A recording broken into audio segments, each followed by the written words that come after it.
Hello friends, welcome to your online channel decode exams. मैं आपकी reasoning teacher फिर से आपके सामने एक बार आ चुकी हूँ। आपके नेक्स्ट क्वेश्चंस को लेकर के नेक्स्ट सेशन नेक्स्ट डाउट को क्लियर करने के लिए मैं आपके साथ में जुड़ चुकी हूँ। हम अभी तक नंबर ऑफ ट्रायंगल्स को पढ़ चुके थे, नंबर ऑफ ट्रायंगल्स के सारे टाइप को पढ़ चुके थे। अब हमारे पास बचा क्या, नंबर ऑफ स्क्वायर और नंबर ऑफ रेक्टेंगल। ठीक, अगर नंबर ऑफ रेक्टेंगल की आप बात करोगे तो उस पर से बहुत ज़्यादा क्वेश्चन अच्छे बनते नहीं हैं। आप सिर्फ उसको रो और कॉलम को फाइंड आउट कर लो तो उससे क्वेश्चन आपको क्लियर हो जाते हैं। ठीक, लेकिन नंबर ऑफ स्क्वायर में भी आपको जब नंबर ऑफ रो और कॉलम इक्वल हो तो भी और रो और कॉलम इक्वल ना हो तो भी तो आप उसको अलग अलग फंडे से भी निकाल सकते हो, या फिर मैं दोनों के लिए भी सेम फंडा दे दूंगी कि आप इसी फंडे से दोनों को आप निकाल लोगे तो दोनों आपके लिए ईजी हो जाएगा। ठीक है, और नंबर ऑफ स्क्वायर में 2-3 तरीके से क्वेश्चन को बनाया जा सकता है, बहुत ज़्यादा मॉडिफाई नहीं किया जा सकता है, बट 2-3 तरीके होते हैं जिससे आप क्वेश्चन को मॉडिफाई कर सकते हो। तो हम धीरे धीरे सारी चीज़ों पर वर्क करते हैं। तो अब हम स्टार्ट करते हैं नंबर ऑफ स्क्वायर को रीड करना। क्लियर, आइए हमारे साथ में हम शुरू करते हैं। सबसे पहले आपको पता होगा तो स्क्वायर की खास बात क्या होती है। स्क्वायर की खास बात होती है कि उसके सामने की चारों भुजाएं उसकी क्या होती हैं, समान होती हैं। मतलब आमने सामने की इधर आमने सामने की चारों भुजाएं आपके ओवरऑल समान होती हैं। और आयत में आपका क्या होता है, रेक्टेंगल में क्या होता है, सिर्फ सामने भुजाएं समान होती हैं। अगर मान लीजिए देखिए ये, ठीक है, नंबर ऑफ स्क्वायर तो इसकी ये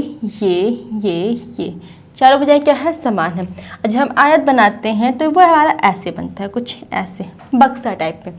तो इसकी ये भुजा इस भुजा के बराबर होती है और ये वाली भुजा इस वाली भुजा के बराबर होती है। तो आपका क्वेश्चन कैसे बनना है कि एक डिब्बे में आपको काउंट करना होगा कि यहाँ पे कितने वर्ग हैं या फिर आपके कितने आयत हैं। ठीक है, तो आपको इन सारी चीज़ों पर वर्क करना है। तो चलिए हम स्टार्ट करते हैं धीरे धीरे एक एक चीज़ों को करना। पहले स्क्वायर की बात करते हैं। तो ये अगर आपका स्क्वायर है तो हम आपसे पूछें यहाँ पे कितने स्क्वायर हैं, आपको गिवन ठीक है, आपको साफ साफ दिख रहा है। हम इसको यहाँ से डिवाइड कर देते हैं और यहाँ से भी डिवाइड कर देते हैं। अब आपसे पूछते हैं नंबर ऑफ स्क्वायर कितने, तो आप कहोगे मैम 1 2 3 4, एक ये बड़ा वाला कितना 5। आपने काउंट कर लिया, डन। चलिए हम अगर कहें अब बढ़ा देते हैं इसमें से चीज़ों को।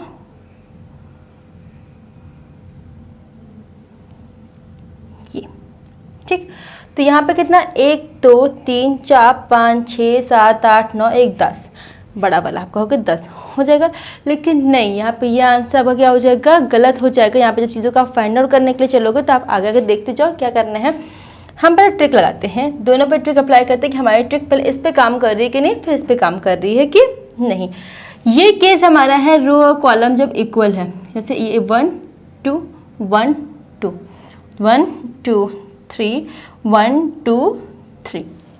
ठीक, जब रो और कॉलम इक्वल है तो 1 का रिपीटेशन हो जाता है, इसमें 1 का स्क्वायर प्लस 2 का स्क्वायर। ठीक, तो 1 का स्क्वायर 1 और 2 का स्क्वायर कितना 4, दैट्स में कितना 5। यहाँ पे आप करोगे सेम, तो 1 का स्क्वायर प्लस 2 का स्क्वायर प्लस 3 का स्क्वायर जब आप करोगे तो 1 का स्क्वायर 1, 2 का स्क्वायर 4 एंड 3 का स्क्वायर 9, दैट्स में कितना 14। 14 आपका आंसर आ गया। ठीक है, चलिए इसी क्वेश्चन को हम आगे बढ़ाते हैं। क्या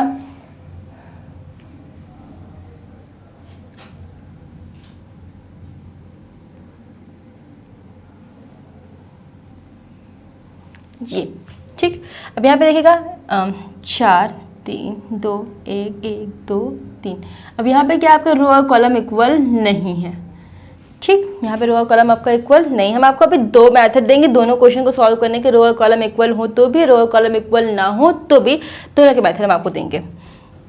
अब जब यहाँ पे आप क्वेश्चन को सॉल्व करोगे तो यहाँ पे आप देखोगे रो और कॉलम इक्वल थे, नंबर का रिपीटेशन 1 का स्क्वायर 2 का स्क्वायर 3 का स्क्वायर कर दिया हमने, तो 1 + 4 + 9 दैट्स मीन 14, 1 का स्क्वायर 2 का स्क्वायर दैट्स मीन 5। यहाँ पे आप करोगे तो क्या करोगे, इधर के इधर का नंबर को मल्टीप्लाई करोगे। 3 × 4 3 चौक 12, डन। 3 दूनी 6, 2 1 2, तो क्या कर दोगे 12 6 18 और 2 कितना 20। आप यहाँ पे क्या कर दोगे, नंबर ऑफ स्क्वायर या फिर वर्ग कितने हैं 20 है, हमने आपको दे दिया। ये था रो और कॉलम इक्वल होने का तरीका, ये है रो और कॉलम के ना इक्वल होने का तरीका। 2 मेथड हमने आपको दिया।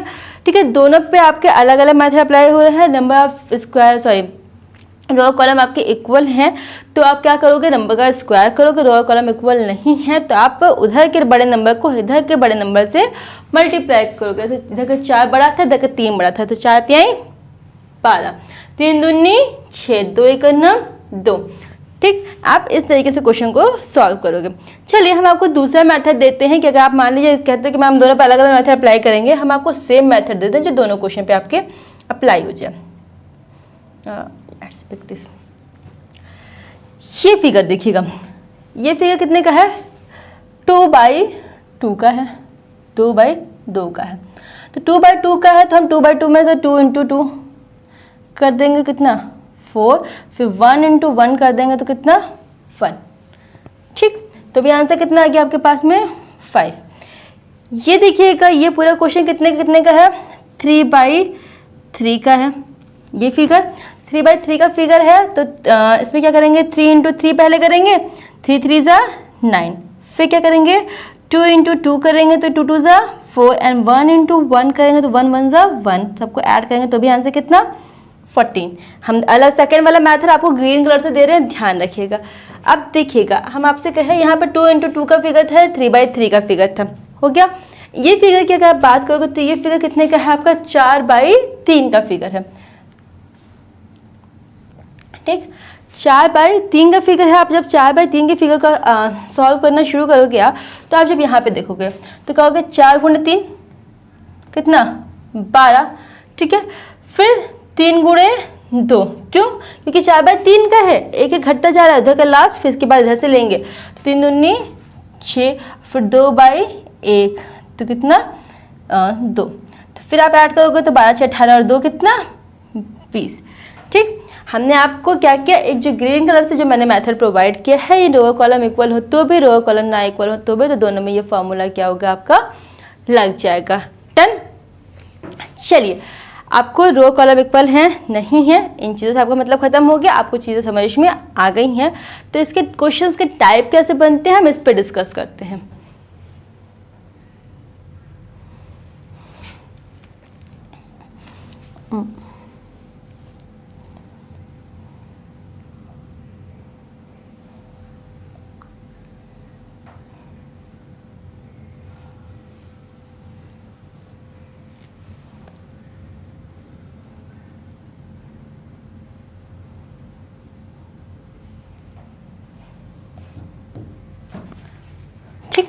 इस क्वेश्चन को देखते हैं। तो ये 1 2 3 4 1 2 3 4 4/4 का है तो आप दोनों मेथड फिर कर सकते हैं। 4 चौक 16 है ना, 3 त्रिका 9, 2 दूनी 4, ठीक है, 1 करना 1। ठीक, जैसे 1 का स्क्वायर 2 का स्क्वायर 3 का स्क्वायर 4 का स्क्वायर, दोनों मेथड को हम दिखा दे रहे हैं आपको। तो आप क्या कहोगे, 16 4 20 9 10 कितना आ गया आपके पास में 30 आंसर आ गया। अब आप देखिएगा ये अंदर छोटे छोटे से बॉक्स बने हैं, ये वाले हम आपको स्टार्टिंग में सिखा चुके हैं। जब हम छोटा सा बॉक्स बनाते हैं तो इसके अंदर से कितने निकलते हैं 5 निकलते हैं। कैसे, 1 2 3 4 और ये बड़ा वाला कितना 5, तो 5 यहाँ से 5 यहाँ से और 5 यहाँ से, कितने निकल आया आपके पास में 15। तो 30 और 15 कितना हो जाएगा आपका 45। तो इस वाले क्वेश्चन के लिए आपका सही आंसर क्या हो जाएगा 45। क्लियर। चलिए मूव करते हैं आपका एक और क्वेश्चन की तरफ, इस पे क्वेश्चन को बना सकते हैं।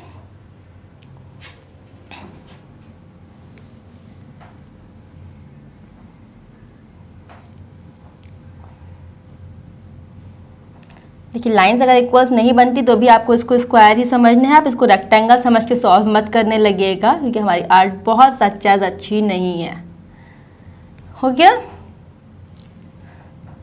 चलो ये मैंने बनाया पुराने वाले मेथड से ही आप आओगे ये वाले मेथड से।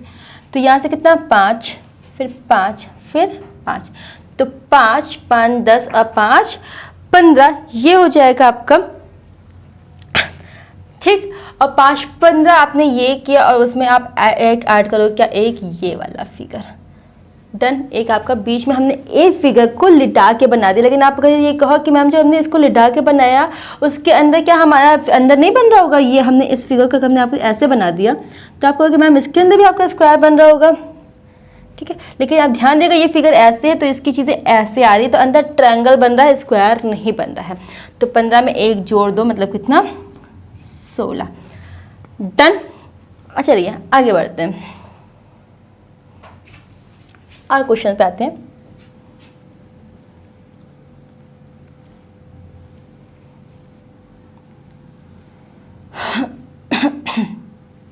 सॉरी,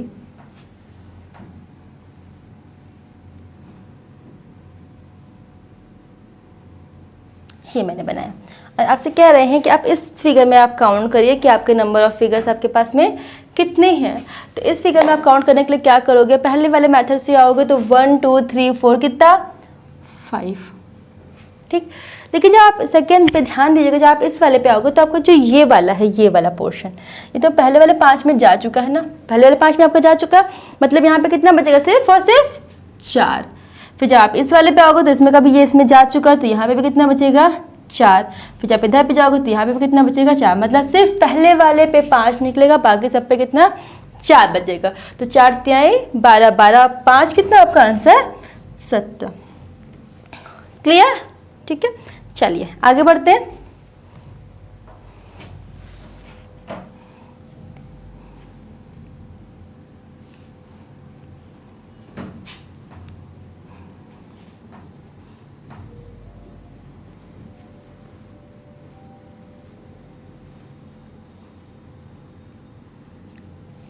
ये बनाया हमने आपका एक फिगर।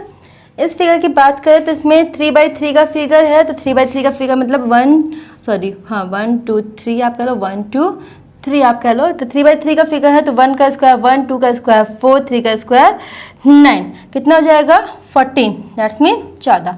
अब आप देखो एक्स्ट्रा फिगर काउंट करो तो 1 2 3 4, 14 और 4 कितना हो गया आपके पास में 18। क्लियर, तो 14 इज योर राइट आंसर। चलिए अब हमने नंबर ऑफ स्क्वायर में जितने भी टाइप के क्वेश्चन पूछे जा सकते हैं हमने आपको उन चीज़ों को डिस्कशन करवा दिया है, आपको चीज़ें समझ में आ जाएंगी। अब मूव करते हैं नंबर ऑफ रेक्टेंगल पे। नंबर ऑफ रेक्टेंगल में सिर्फ एक टाइप का क्वेश्चन बनता है कि सिर्फ और सिर्फ आपको आयत फाइंड आउट करना होगा, उसमें आपको डिज़ाइन जल्दी बना के वो देता ही नहीं है।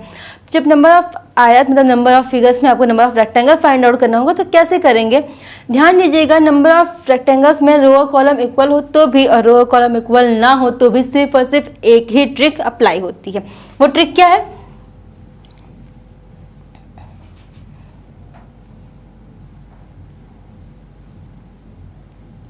ठीक, ये मैंने बना दिया कितना 1 2 1 2 3, मतलब रो और कॉलम आपके इक्वल नहीं है। ठीक, एक और हम बना लेते हैं, ये रेक्टेंगल ही समझ के देखिएगा, स्क्वायर में समझ लीजिएगा इसको। तो ये क्या है 1 2 3 1 2 3, यहाँ पे क्या है रो और कॉलम आपके इक्वल है। क्लियर, यहाँ पे रो और कॉलम इक्वल नहीं है, यहाँ पे आपके रो और कॉलम क्या है इक्वल है। तो आप इसको कैसे सॉल्व करोगे, इसको सॉल्व करेंगे सिर्फ और सिर्फ एक तरीका होता है कि आप इधर से ऐड करो 2 और 1 3, 1 2 3 3 6। ठीक, इधर से कितना, इसको ऐड करके एक साइड में कर लोगे आपको और इसको ऐड करके आप एक साइड में कर लोगे। जो दोनों का आंसर आएगा उसको आप क्या करोगे, मल्टीप्लाई कर दोगे। तो 6 त्रिक 18, 18 इज योर राइट आंसर।